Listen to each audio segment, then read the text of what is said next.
வணக்கம். என்னோட பேரு தாமரை செல்வி.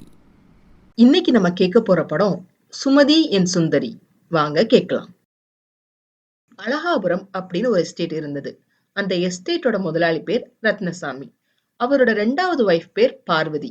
அவருக்கு ஒரு பொண்ணு, அவளோட பேர் சச்சு. பார்வதிக்கு ஒரு தம்பி, அவனோட பேர் மண்ணாங்கட்டி சுந்தரம். இந்த எஸ்டேட்ல தான் நம்ம ஹீரோ மது மேனேஜரா வேலை பார்த்துக்கிட்டு இருக்கார். 12 வயசுல இருந்தே மதுவை ரத்னசாமி தன்னோட மகன் மாதிரி வளர்த்துக்கிட்டு இருக்கார். மதுவுக்கும் ரத்னசாமினா பயங்கர மரியாதை, பயம். மது ரொம்ப நல்ல டைப். கொஞ்சம் முன்கோபம் ஜாஸ்தி, கொஞ்சம் முரடன். ஆனா ரொம்பவே வெகுளி. அவருக்கு அந்த எஸ்டேட் தவிர வேற எதுவுமே தெரியாது. அவர் சினிமாவோ பட்டணத்துக்கோ போனது இல்லைன்னா பாத்துக்கங்களேன். ஆனா அவருக்கு புக்ஸ்னா ரொம்ப பிடிக்கும். புக்க படிக்கும் போது அதுலயே ஒன்றி போயிடுவார் மது. இப்படி போய்கிட்டு இருக்கும் போது ரத்னசாமி தன்னோட பொண்ணான சச்சுவ மதுவுக்கு கல்யாணம் பண்ணி வைக்கணும் அப்படின்னு ஆசைப்படுறார். ஆனா மதுவுக்கு சச்சுவ சின்ன வயசுல இருந்தே பார்த்ததாலேயோ என்னவோ அவரால் அந்த கல்யாணத்துக்கு ஒத்துக்க முடியல. இப்படி இருக்கும்போது இந்த எஸ்டேட்குள்ளேயே இவன் அடைஞ்சு கிடக்குறானே, வெளியே போயிட்டு வரட்டும் அப்படின்னு ஒரு வாரம் லீவ் கொடுத்து மதுவை வெளியே அனுப்பி வைக்கிறார் ரத்னசாமி. ஆனா லீவ் முடிஞ்சு வந்த மது போன இடத்திலே ஒரு பொண்ணை கல்யாணம் பண்ணிக்கிட்டேன் அப்படின்னு வந்து நிக்கிறார். சரி, என் பொண்ணு இல்லாட்டாலும் கல்யாணம் பண்ணினியே, அதுவே சந்தோஷம் அப்படின்னு மருமக எங்க அப்படின்னு கேட்டா, அவ காட்டு பக்கம் வரமாட்டேன்னு சொல்லிட்டா, நான் அவளை கல்யாணம் பண்ணிக்கிட்டாலும் தனியா வாழ்ந்தே பழகிட்டதால எனக்கும் அவளுக்கும் செட் ஆகல அப்படின்னு சொல்றார் மது. மது கிட்ட பேசி எதுவும் நடக்க போறது இல்லைன்னு ஒரு முடிவுக்கு வந்தவரா ரத்னசாமி, உனக்கு எனக்கும் சரிப்பட்டு வராது. உனக்கு 2 நாள் டைம் தரேன். அதுக்குள்ள உன்னோட ஒய்ஃப வீட்டுக்கு கூட்டிட்டு வா. இல்லைன்னா அவளோட அட்ரஸ கொடு, நான் போய் கூட்டிட்டு வரேன் அப்படின்னு கட் அண்ட் ரைட்டா சொல்லிடுறார். உண்மை என்னன்னா, மது இவரோட கல்யாண நச்சரிப்பு தாங்க முடியாம அதுல இருந்து தப்பிக்கிறதுக்காக தனக்கு கல்யாணம் ஆயிடுச்சு அப்படின்னு பொய் சொல்லி வச்சிருக்கார். இந்த உண்மை அவரை தவிர வேற யாருக்கும் தெரியாது. இது ஒரு பக்கம் போய்கிட்டு இருக்கும் போது மண்ணாங்கட்டி சுந்தரத்துக்கு சச்சு மேல லவ். ஆனா சச்சு ஒரு வீரனைத்தான் கல்யாணம் பண்ணிக்குவேன் அப்படின்னு சொல்லிடுறாங்க.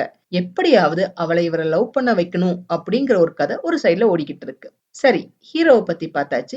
இப்ப ஹீரோயினை பத்தி பார்க்கலாம். ஹீரோயின் ரொம்ப பெரிய ஃபேமஸான ஆக்ட்ரஸ். அவங்களோட பேர் சுமதி. அவங்க வீட்ல அவங்களுக்கு ஒரு மேனேஜர் அண்ட் அசிஸ்டன்ட் மட்டும்தான். அவங்களுக்கு நடிச்சு நடிச்சு ரொம்பவே போர் ஆயிடுச்சு. இந்த நட்சத்திர வாழ்க்கையை விட சாதாரணமான ஒரு பெண்ணா வாழதான் அவங்களுக்கு ஆசை. வீட்ல கோலம் போடுறது, மார்க்கெட்டுக்கு போய் காய்கறியை பேரம் பேசி வாங்குறதுன்னு ஒரு சாதாரண குடும்ப பெண்ணா இருக்கணுங்கிறதா அவங்களோட ஆசை. இப்படி ஒரு தடவை மார்க்கெட்டுக்கு இவங்க காய்கறி வாங்க போக அங்க கூட்டம் கூடி கடைசியா மேனேஜர் தான் ஒரு லாரி போலீஸ கூட்டிட்டு போய் அங்க இருந்து கூட்டிட்டு வந்தாருன்னா அவங்க எவ்வளவு ஃபேமஸ் அப்படிங்கன்னு பாத்துக்கோங்க. இந்த சமயத்துல சின்னசாமி அப்படிங்கிறவரோட டைரக்ஷன்ல ஒரு படத்துல நடிச்சுக்கிட்டு இருக்காங்க சுமதி. அந்த படத்தோட ப்ரொடியூசர் பரமானந்தம்.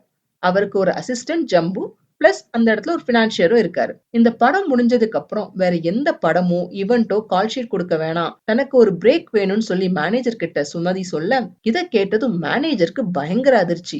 அவரோட அதிர்ச்சியை பார்த்துட்டு இனிமே தன்னோட எதிர்காலம் தான் தனக்கு முக்கியம் அப்படின்னு சொல்லிடுறாங்க. ஒரு நாள் சுமதி தன்னோட வீட்டுல பூஜை வச்சு பக்கத்துல இருக்கிற பெண்களை எல்லாம் தன்னோட வீட்டுக்கு அழைச்சிருந்தாங்க. பூஜை முடிஞ்சதும் வந்த பெண்களுக்கு புடவையும் பிரசாதமும் கொடுத்தாங்க. இப்படி புடவை வாங்கிட்டு போன 2 லேடிஸ்ல ஒருத்தி இன்னொருத்தி கிட்ட பணம் இருந்தாலும் சுமதிக்கு நல்ல மனசு அப்படின்னு சொல்றாங்க. ஆனா அதுக்கு அந்த இன்னொரு லேடி, அவளுக்கு இருக்கிற பணத்துக்கு ஒரு புடவை இல்ல, 2 புடவை வாங்கி கொடுக்கலாம். அவ எதுக்கு இப்படி எல்லாம் செய்யறான்னு தெரியுமா? எல்லாம் விளம்பரத்துக்காகத்தான். நீயும் நானும் இத பூஜையும் புடவையும் கொடுத்தா மதிப்பே கிடையாது. ஆனா அதுவே சுமதி செஞ்சா போட்டோ எடுத்து விளம்பரப்படுத்திடுவாங்க.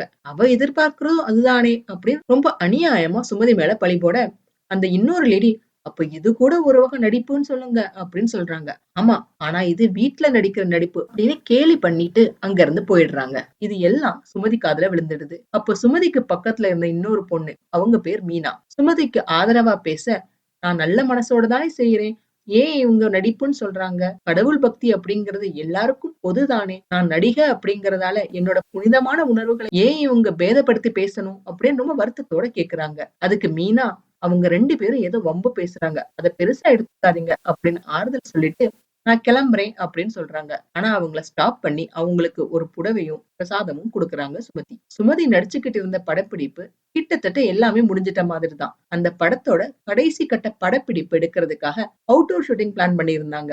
அந்த அவுட்டோர் ஷூட்டிங்கான பணம் கூட படம் முடிஞ்ச பிறகு வாங்கிக்கிறேன் அப்படின்னு சொல்லி இருந்தாங்க சுமதி.